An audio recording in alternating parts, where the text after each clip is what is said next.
ପିଲାମାନେ ଆଜି ଆମେ ପଢିବା ବିଭିନ୍ନ ପ୍ରକାରର ଘର ହେଲା। ଆମେ ରହିବା ପାଇଁ କଣ ଘର ଦରକାର କି ନାହିଁ ହେଲା। ଠିକ ଅଛି। ବର୍ଷା ଋତୁରେ ଖରାରେ ଶୀତରେ କଣ ଜ୍ୱର ଇତ୍ୟାଦି ଠାରୁ ବଞ୍ଚିବା ପାଇଁ ଆମକୁ ଗୋଟେ ସୁରକ୍ଷା ରଖିବା ପାଇଁ ଆମକୁ ଗୋଟେ ଘର ଦରକାର। ସୁରକ୍ଷା ରହିବା ପାଇଁ ଆମକୁ ଘରଟିଏ ଦରକାର ହେଲା। ବିଭିନ୍ନ ପ୍ରକାରର ଘର। ବହୁତ ବର୍ଷ ପୂର୍ବେ ମଣିଷମାନେ ପଥରରେ ଗୁମ୍ଫାରେ ରହୁଥିଲେ। ଗୁମ୍ଫାରେ ରହୁଥିଲେ। ଗୁମ୍ଫା ସବୁ ପଥରକୁ ସବୁ ଥୋଇକି ଗୋଟେ ଥୋଇକି ତାପରେ ଗୋଟେ ଗୁମ୍ଫା କରିକି ସେମାନେ ରହୁଥିଲେ। ବହୁତ ପୂର୍ବ ବର୍ଷ। ତାପରେ ସବୁ ଧୀରେ ଧୀରେ ସେମାନେ ଦେଖିଲେ ଜଙ୍ଗଲରୁ ଭାବିଲେ କି ଆମେ କେମିତି କଣ ଘର କରିବା। ଜଙ୍ଗଲରୁ ସବୁ କଣ କଲେ କାଠ ବାଉଁଶ ସବୁ ଆଣିକି ବାନ୍ଧିକି ତାକୁ ସେଇ ସାହାଯ୍ୟରେ ଗୋଟେ ଘର କଲେ। ଘର କରିକି ତାପରେ କାଠ ସବୁ ମାଟିରେ ଲିପିକି ଘର ହେଲା। ତାକୁ କିଏ ଘର କୁହାଗଲା? ମାଟି ଘର। ମାଟି ଘର କୁହାଗଲା ହେଲା। କୁଡ଼ିଆ ଆମେ ମାଟି ଘର କିଛି ଲୋକ କହନ୍ତି, କିଛି ଲୋକ କହନ୍ତି କୁଡ଼ିଆ ଘର କହିଲେ। ତାପରେ ଧୀରେ ଧୀରେ ମଣିଷମାନେ ଯେତେବେଳେ ଉନ୍ନତି କଲେ, ବୁଦ୍ଧି ସେମାନଙ୍କର ଆସିଲା, ପାଠ ପଢିଲେ, ଜଙ୍ଗଲରୁ ବାହାରିକି ଗାଁ ସହର ଏମାନଙ୍କୁ ସବୁ ଗଲେ, ସେତେବେଳେ କଣ କଲେ ସେଇ ପଥରକୁ କାଟିକି ସାଇଜ କରିକି ସେମାନେ ଘର ତିଆରି କଲେ। ପକ୍କା ଘର କଲେ। କି ଘର ସେଟା ହେଲା? ସେଟା ହେଲା ପକ୍କା ଘର। ପକ୍କା ଘର କଲେ। ପକ୍କା ଘର କରିସାରିକି ବି କିଛି ଲୋକ ତାପରେ ଛଣ ଛପର ଦେଇକି ରହୁଥିଲେ। ତାପରେ ଧୀରେ ଧୀରେ ତାକୁ କଣ କଲେ ନା ଛାତ ପକେଇକି ରହିଲେ। ସେଟା ଆମର ହେଇଗଲା ପକ୍କା ଘର। ସେଟା ହେଉଛି ପକ୍କା ଘର ହେଲା। ପକ୍କା ଘର ସିମେଣ୍ଟ ଲୁହା କାଠ ଏସବୁ ଦେଇକି ପକ୍କା ଘର କଲେ। ତାପରେ ଏବେ ସବୁ ଆମେ ଦେଖିବା ଆଜିକାଲିକା ଘର ସବୁ କଣ ହେଲାଣି ନା ଟାଇଲ୍ସ ତାକୁ ଆମେ ସବୁ କଣ କହୁଛୁ? କଣ ମହଲା ସବୁ କହୁଛୁ। ଗୋଟିଏ ମହଲା, ଦି ମହଲା, ତିନି ମହଲା ମହଲା କହୁଛୁ। ସେ ସବୁ କଣ ସେ ଘର କେମିତି ହେଇଥିବ? ତଳେ ସବୁ ଟାଇଲ୍ସ ସବୁ ପଡ଼ିଥିବ ହେଲା। ଏଇ ଯେମିତି ଆମେ ଟାଇଲ୍ସ କହୁଛୁ।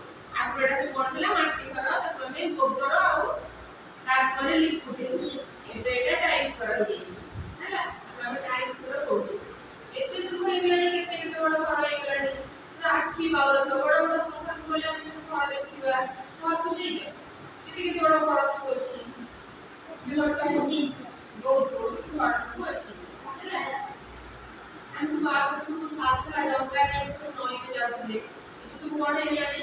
ଡଙ୍ଗା ଭିତରେ ସବୁ ଘର କରିଦଉଛନ୍ତି। ବର୍ଷା ପାଇଁ ବଞ୍ଚିବା ପାଇଁ, ଖରାରେ ବଞ୍ଚିବା ପାଇଁ ସବୁ ବୋଟରେ ସବୁ ବଡ଼ ଘର ହେଇଗଲା। ତିନି ତାଲାରେ ସମୁଦ୍ରରେ ସବୁ ଚାଲିଛି। ସବୁ ବଡ଼ ଘର ବି ହେଇଗଲାଣି। ଆଉ କିଛି ଲୋକମାନେ ସ୍ଥାୟୀ ହୁଅନ୍ତି। ଯୋଉ ଲୋକମାନେ ଧରିନିଅ ଆମେ ଆଜି ଏଇଠି ଅଛୁ, କାଲି ଆମେ ଆମକୁ ପିକନିକ୍ ଗଲେ ଆମେ କଣ କରୁଛୁ? କିଛି ତମ୍ବୁ ଦେଇଯାଉଛୁ, ତମ୍ବୁ ଟାଣିକି ତା ଭିତରେ ରହୁଛୁ। ସେଟା ଗୋଟେ ଅସ୍ଥାୟୀ ଘର। ତାର ସ୍ଥାୟୀ ନଥାଏ।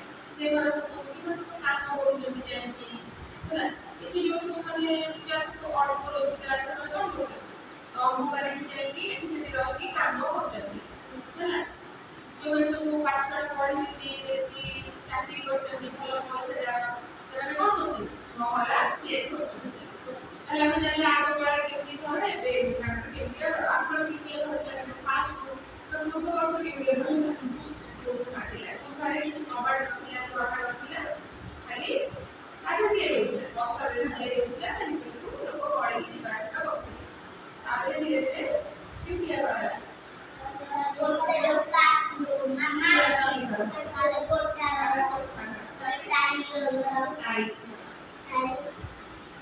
ଏବେ ସବୁ କେମିତିଆ ଘର? ତମର ସବୁ କେମିତିଆ ଘର?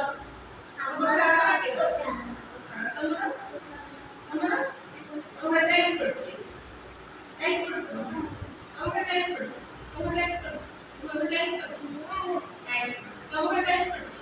ତମର ପକ୍କା ଘର। ଆଉ ଶୁଭଙ୍କର ହଉଛି ଟାଇଲ୍ସ ଘର ହେଲା। ତାହେଲେ ଆମେ ସବୁ ପଢିଲେ ବିଭିନ୍ନ ପ୍ରକାରର ଘର ହେଲା। ଘର ସବୁ କାହା ତିଆରି ହୁଏ? ତାକୁ କହିବୁ କୋଠା ଘର ତିଆରି ହେବା ପାଇଁ ହେଲେ କଣ ଜିନିଷ ସବୁ ଦରକାର? କାଠ। କୋଠା ଘର ତିଆରି ହେଲେ କଣ ଦରକାର? ସିମେଣ୍ଟ ଦରକାର, ଗୋଡ଼ି, ବାଲି, ରଡ୍ ଦରକାର ହେଲା। ଏଇସବୁ ଜିନିଷକୁ ଦେଇକି ଆମେ ଘର, ବିଭିନ୍ନ ଘର, କିଛି ଘର କୋଉଟା ଆମେ ଦେଖିଲେ ଜାଣିପାରିବା କୋଉଟା ମାଟି ଘର, କୋଉଟା